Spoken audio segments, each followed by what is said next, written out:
안녕하세요. 극회천입니다. 취미인 등산을 하다 보니 한 가지 특이점이라고 해야 할지 공통점이라고 해야 할지 모를 장면을 자주 보게 됩니다. 등산을 하다 보면 대부분의 사람들은 힘들어합니다. 숨이 가쁘고 걸음이 무거워 보입니다. 그런데 간혹 유난히 수월하게 오르는 사람들을 보게 됩니다. 그 사람들을 가만히 보면 한 가지 공통점이 있는 것 같았습니다. 바로 대부분 가볍다는 것입니다.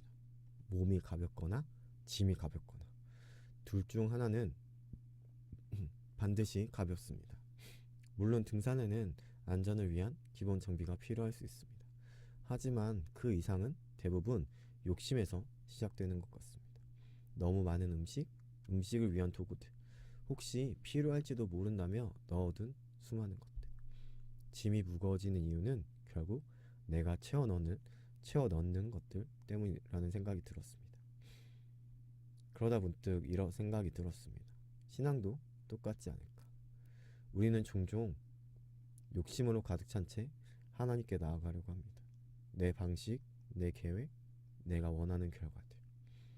그 모든 짐을 들고 하나님께 가려 하니 신앙의 걸음이 무거울 수밖에 없습니다. 짐이 무거우면 올라가기 힘들고 죄가 무거우면 하나님께 나가기 어렵습니다. 등산하는 부모와 자녀를 보면 자녀는 거의 짐이 없습니다. 부모가 대신 들고 올라가는 경우가 많습니다. 그 모습을 보며 이런 마음이 들었습니다. 하나님도 우리를 대신해 짐을 지신 분이다. 우리가 짊어져야 할 죄의 짐, 죄의 값으로 치러야 했던 십자가의 죽음까지 하나님이 대신 감당하심으로 우리를 가볍게 하셨습니다. 그렇게 우리를 가볍게 하셨음에도 우리는 왜 여전히 무거운 것처럼 살고 있을까요? 왜 우리의 짐을 여전히 내가 짊어지고 있을까요?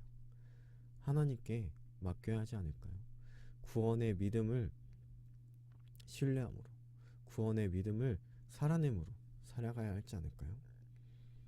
그런데 우리의 또 다른 무거움이 있습니다. 바로 영적 비만입니다. 비만이 되는 이유가 과식과 편식이듯 영적 비만도 다르지 않는 것 같습니다. 듣고 싶은 설교만 듣고 보고 싶은 말씀만 보고 내 자아를 찌르는 말씀은 지금은 부담스럽다며 피해버립니다. 위로와 격려의 말씀만 찾고 회개의 메시지는 무시합니다. 그러면 영혼은 반드시 무거워집니다. 말씀을 먹기만 하고 순종이라는 에너지 소비를 하지 않기 때문입니다. 먹는 만큼 움직이지 않으면 비만이 되듯 듣는 만큼 살지 않으면 영적 비만이 되는 것 같습니다. 칼이 날카롭지 않다면 아무것도 벨 수 없습니다.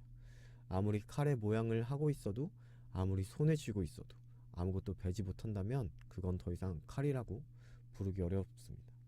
성경은 말씀을 검이라고 말합니다. 그런데 그 말씀이 내 삶을 전혀 베지 못하고 내 죄를 잘라내지 못하고 내 방향을 바꾸지 못한다면 과연 내가 들고 있는 것이 말씀이라고 할 수 있을까요? 내가 듣고 있는 것이, 내가 붙들고 있는 것이, 내가 살아내고 있는 것이 정말 말씀일까요? 말씀의 검은 지식을 늘리기 위한 도구가 아니라 삶을 자르기 위한 도구인 것 같습니다.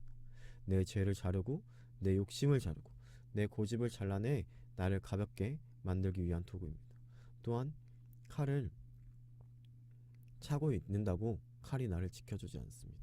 칼을 손에 들고 사용해야 칼이 나를 지킬 수 있습니다. 말씀을 들고 사용해야 말씀이 나를 살리는 것 같습니다. 그리고 칼은 혼자서는 날카로워지지 않습니다. 칼은 칼을 통해 날카로워지듯이 말씀도 그렇습니다. 말씀 위에 말씀이 더해지고 말씀과 말씀이 부딪히고 말씀이 삶 속에 사용될 때 비로소 날카로워지는 것 같습니다. 말씀을 듣기만 하면 무뎌지고 쌓아두기만 하면 무거워지지만 말씀을 살아내기 시작하면 우리는 더 가벼워지고 더 분명해지고 더 자유로워질 것입니다.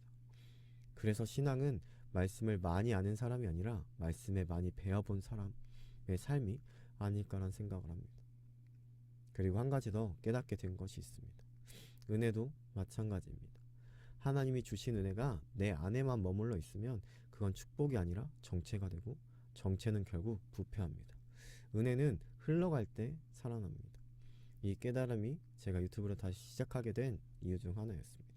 완벽한 원고는 아니어도 대단한 영상이 아니어도 그저 하나님이 주신 말씀과 은혜를 조용히 흘려보내고 싶었습니다. 등산에서 가벼움이 중요하듯 신앙에서도 가벼움이 중요한 것 같습니다.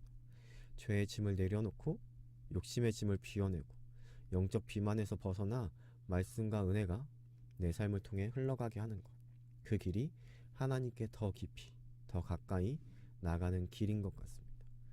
이 마음으로 하나님께 나아갈 때 하나님은 결코 우리를 실망시키지 않으시고 우리는 가볍게 믿음의 산을 오를 수 있을 것 같습니다.